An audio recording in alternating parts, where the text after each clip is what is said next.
Which leads me to another sort of media run thing. If we can proceed with this analogy of the far, you've got your Porsche Carrera zooming along, and that Porsche Carrera happens to be a player like Collins Injera. And if you look at people in the cricketing world, like Kevin Peterson, you read in the English press that he's done something bad and he's resigned and he's gone off, and the board makes every possible effort to bring him back into the team. In our case, it seems that our board is looking at some fine print and say, hello matey, you're a lovely lad, but you're off. Are you working with a board which you respect? And why get rid of young Colin? I think the reality on the Collins scenario, let's be very clear. Collins is a quality player. You know, he is a top Porsche Carrera. You know, mint condition, great pro. You know, application sensational. Unfortunately for Collins, he was just caught in the middle of something that actually didn't concern him. And he's a young man, and he got caught up in something that he didn't need to get caught up in. Explain what he got caught up in. Is it a state secret? He got caught up in a club versus country disagreement. That was the reality over what happens when a player returns after a tournament. Unfortunately, that misunderstanding kind of exacerbated because. But he left him sort of miffed, and he said, if that's the way you're going to behave, he was treated badly. So if an athlete is treated badly, don't they have, they can fall back on pride? You said tough love, nice love. I'm saying, oh, look, Head, this is unfair, I'm off. And the team suffers. The players say we want our man back. The team suffers. I think in this instance... I'm not criticising you, I'm criticising management. You're superb, we're saying lousy management. No, I think there was two instances there. I think that the club versus country thing could have been dealt with better, could have been handled a lot in a different way. But it was very, very clear who was at fault in that club versus country, because the reality is Kenya rugby is amateur.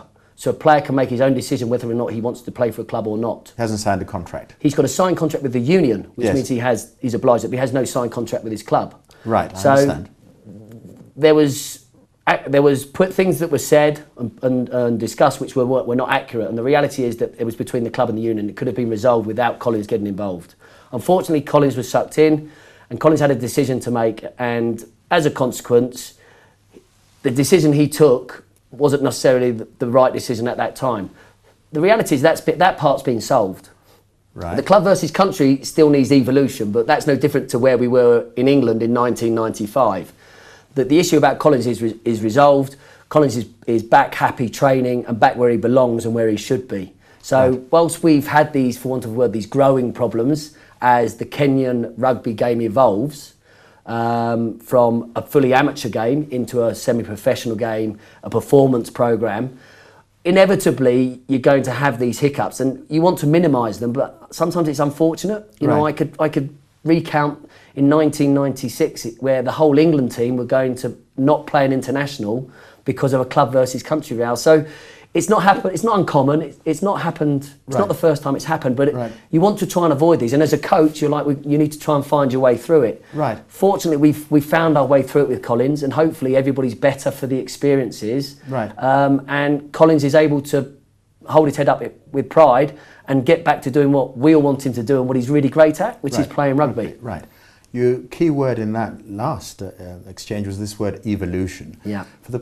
For our viewers, you've come in. How do we stand in the great scheme of the evolution of rugby sevens? We're probably where the likes of England were in 95, 96, just when the professional game took hold over there, whereby you've got players that have other interests, be it education, be it work, that means that draws on their time, whereas the union is asking them to sign a contract and undertaking to become, for all intents and purposes, committed to the Sevens programme.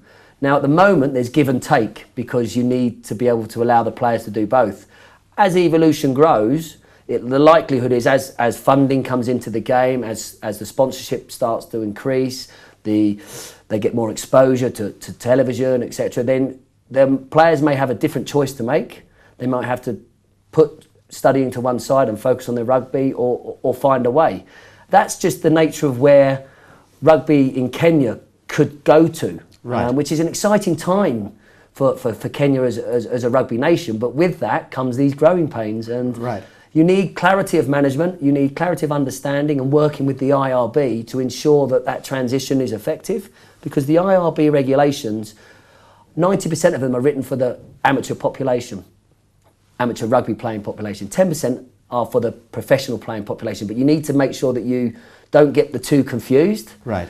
And if you have that clarity of understanding and that education, then that allows your governance to evolve as well. So, exciting times. Exciting times. Now, a silly question perhaps for you. Yeah. Can a sevens player become a 15s player? Because the proper game, so to speak, has 15 players. Yeah. So are we going to have the Collins and folk moving across to join Mr. De Villiers and Mr. Parwater to become players in the 15? Or is one a gazelle and one a cheetah? What's the analogy there?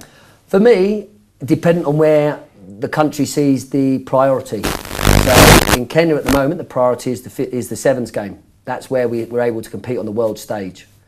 In England, the priority is the 15s because they're a Super Rugby 15s power, and sevens is part of that pathway.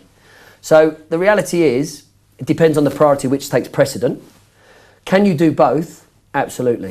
The game is no different, apart from the fact there's 7 players on the pitch and 15. The difference between the two games is the reality is the set piece, the scrum and the line-out, which is the hugely complex technical part of the game. But in terms of pass catching, the basics, understanding space, understanding how to attack space, it's the same. Right. You're trying to create a 2-on-1 or a 1-on-1, whether there's 15 on the pitch or 7. So right.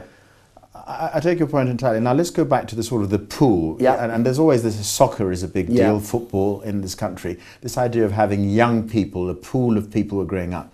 Now, where you come from, rugby is considered I don't know, rightly or wrongly, a very sort of upper crusty playing fields of Eton type of sport. Where are you going to get your players here? There's talk of a rugby academy. The other day said the French ambassador went and opened it up. Where are the Collins and Gerrards of the future likely to come from? Well, I think they're out there, definitely. I mean, I think there's the national schools competition going on at the moment. You know, the school game is very strong in Kenya, but we need to get the pathway, the development strategies in place to allow them to evolve from their schools into the clubs, into the national teams. Now, part of that will be in academies in order to bring the players, or the more talented players, into a more intense environment to allow them to evolve and accelerate. Because what you want to be able to do is to keep a control and keep an evolution in terms of their strength, their conditioning, their tactical, their technical, their mental, their education. That's very hard to do if it's disparate around the country. But what you need to do is be able to bring these players in to camps or programs whereby they're exposed to each other. Right. So there's a social learning as well here, because you've got to get along with other people that you don't normally get along with. Right. Which is part of being part of a team game. That coupled with the coach's education, because the reality is that you've got to teach the young boys proper techniques. And proper techniques are important if you want to get them at a young age. If you teach them at a young age and you bring it through, it becomes very easier when we're at the top end. Right. Now, we on this particular TV station ran a feature featuring you. Michelle Katami did something called The House of Pain, which I watched, and it seemed somewhat painful. Taking these young lads and taking them through this very heavy regimen in their prime, does this lay them up to sort of be in wheelchairs, totally worn out by the time they're 40? In other words, people have, squash injuries, knees that can't work. When you go into this supplementation, what you call it, are you creating people whom in the sort of tea time of their lives won't be able to get out of bed? I think inevitably it's a collision sport, so you're going to get injured. There will be injuries along the way. But in terms of their conditioning and their evolution, in terms of making the best of what God's given them, absolutely not. Because when you talk about nutrition, it's an education of understanding what to eat, when to eat it, and in what order. And how many kilos to lift? 50 kilos a day, 100, 1,000? In terms of their lifting, yeah. When that's again very through a structured program where you are not put under duress. Right. The better you become, the stronger you become, the more you can lift. But it's all done in a safe environment, not pushing beyond the realms that you cannot achieve. The Right. house of pain, as I call it, Right. or as we call it, is not built around how much weight you lift. It's how tough your mind is to keep you going, because most of it is body circuit or Right. or not really significant weights, but it's a mental fatigue, endurance house of pain. Right. Where will your mind will give up before your body will, but will you let your mind give up? That's the mental development we're trying to create, because when you're on a sevens pitch, Right. you've got this little voice in your head that is saying, time to give up. Yes. And that little voice needs to be put back in the kit bag and said, you're not welcome today. And that's the evolution that we're trying to give to the players. Last question. New government, 5-year span. 5 years from now, where will Kenya Rugby Sevens be? Well, I mean, that's an interesting one. I think Kenya Sevens Rugby could be in a very good place if they get the strategies right in terms of the development pathways, and they get the funding in place to allow these academies and these development pathways through from the schools into the evolution in the clubs in place. Why do I say that? Because we've got 2016 round the corner, Rio, the Olympics, the first time the Rugby Sevens will be played. Funding in place would be great from the government to allow those programs to build towards Rio 2016, because other countries are already ahead of the game. Canada have already started, they've already got their funding in place. So my plea to the government would be, look guys, get involved now, plan early, because there's an evolution that needs to take place. We can get it right for 2016 with these development academies, these camps, coaching coaches, pathways in place. 2016, if not, we move on to 2020, but the future's bright for Kenya Sevens. Mike Friday, highly successful coach of the Kenya Rugby Sevens team. I wish to call you Giza. The best of luck to you, and thank you so much for being on the JSA Thanks interview. a lot, John. Cheers.